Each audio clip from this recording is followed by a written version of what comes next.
Բարև ձեզ, սիրելի ընկերներ։ Այսօր շարունակում ենք մեր Աստվածաշնչի ուսումնասիրությունը։ Այսօր հասել ենք Ծննդոց 29, 30 եւ 31 գլուխները։ Անցած անգամ մենք տեսանք, թե ինչպես Հակոբը Բեթլեհեմում երազ տեսավ սանդուղքի մասին եւ նույնիսկ իր կյանքի ամենամութ պահին Աստված հայտնվեց նրան։ Այսօր Հակոբը հասնում է Խարան եւ նրա կյանքում սկսվում է մի երկար ու դժվար ժամանակ։ Այս պատմությունը մեզ ցույց է տալիս մի կարևոր բան. մարդը հաճախ հնձում է այն, ինչ ցանել է, բայց միևնույն ժամանակ Աստծո ծրագիրը մի շարունակում է առաջ գնալ։ Հակոբը հասավ Խարան։ Ջրհորի մոտ նա տեսավ հոտեր եւ հովիվներ։ Նա հարցրեց նրանց. Լաբանի ճանաչում եք։ Նրանք պատասխանեցին. այո, ճանաչում ենք, ահա նրա դուստերը Ռաքելը գալիս է։ Հակոբը գլորեց ջրհորի մեծ քարը, ջուր տվեց հոտին, հետո մոտեցավ Ռաքելին, համբուրեց նրան եւ բարձրաձայն լաց եղավ։ Նա երկար ճանապարհ էր անցել, միայնակ էր եղել եւ այդ պահին նրա բոլոր զգացմունքները դուրս եկան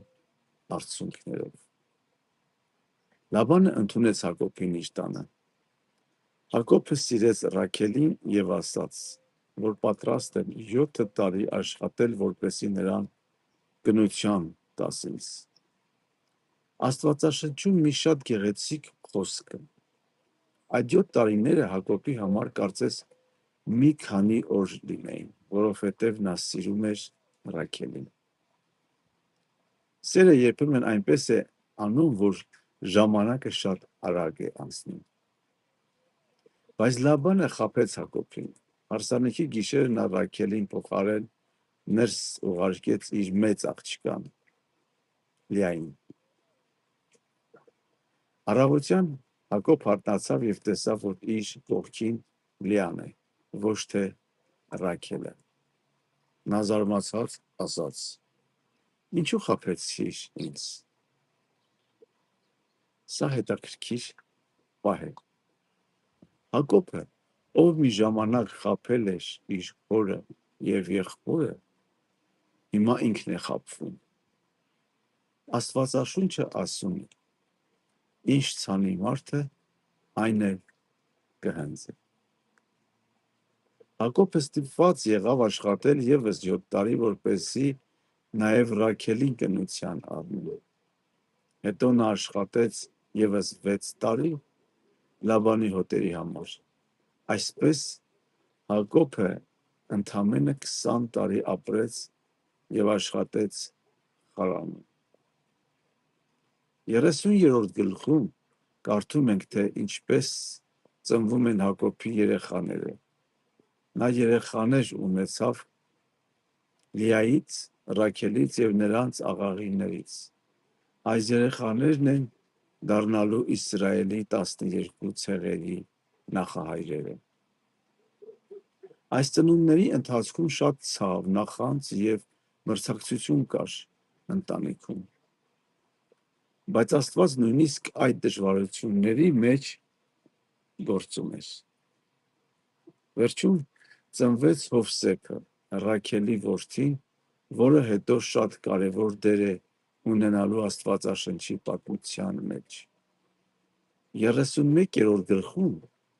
Աստված ասում է Հակոբին. Վերադարձիր քո հայրենիքը, ես քեզ հետ եմ։ Հակոբը իր ընտանիքով գաղտնի հեռացավ Լաբանից, եւ Լաբանը իմացավ, սկսեց հետապնդել նրան։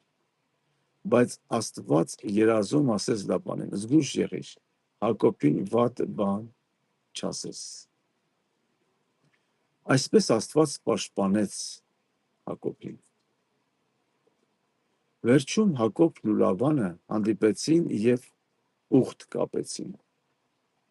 Նրանք մի տեղ կանգնեցին քարեր եւ ասացին. թող Տերը հսկի մեր միջև, երբ մենք իրարից հեռու ենք։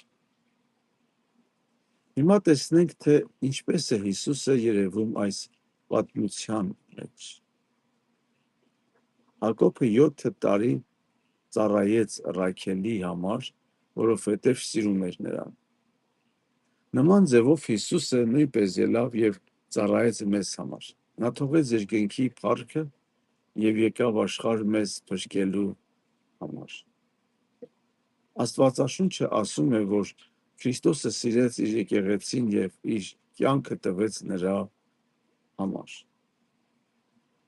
Մեկ ուրիշ կարևոր բան էլ կա Լիայի պատմության մեջ։ Լիան շատ սիրված չէր, բայց Աստված տեսավ նրա ցավը։ Նրա առաջին որդու անունը Ռուբեն էր, որը նշանակում էր Տերը տեսավ իմ ցավը։ Սա մեզ հիշեցնում է, որ Աստված տեսնում է մարդկանց ցավը, հատկապես նրանց, ովքեր անտեսված կամ տխուր են։ Վերջապես տեսնում ենք Հակոբի 12 որդիներին, նրանք դարձան Իսրայելի 12 ցեղերի նախահայրերը, ինչպես որ ասվեց։ Հետագայում Հիսուսը նույնպես ընտրեց 12 առաքյալները։ Սա ցույց է տալիս, թե ինչպես է Աստծո ծրագիրը շարունակվում ամբողջ Աստվածաշնչում։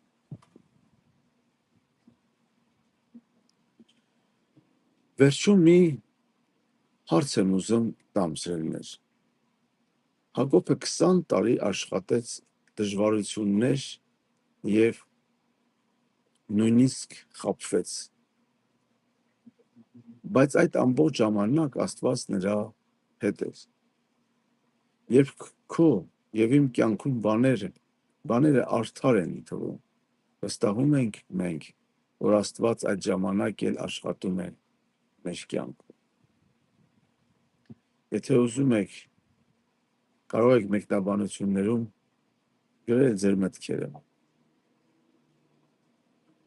Եվ եկեք մեր սովորության համաձայն աղոթքով ավարտենք այսօրվա այս 3 գլուխները։ Տեր Հիսուս, շնորհակալ ենք, որ դու մեզ սիրեցիր եւ մեզ համար ծառայեցիր։ Երբ կյանքը դժվար է թվում, օգնիր մեզ հիշել, որ դու տեսնում ես մեզ անգամ ցավերի մեջ եւ միշտ մեզ հետ ես։ Մենք քո կարիք ունենք։ Օգնիր, որ ամեն մեզ տեսնողը մեր մեջ քեզ տեսնի։ Ինչպես որ քո խոսքն ասում է, որ բոլոր գրքերի մասին են խոսում, թող մեր կյանքն է քո մասին խոսում։ Հիսուսի անունով այս ամենը խնդրեցինք, ամեն։ Սիրելիներ, եթե այս սորվա այս նյութը ձեզ օգտակար էր,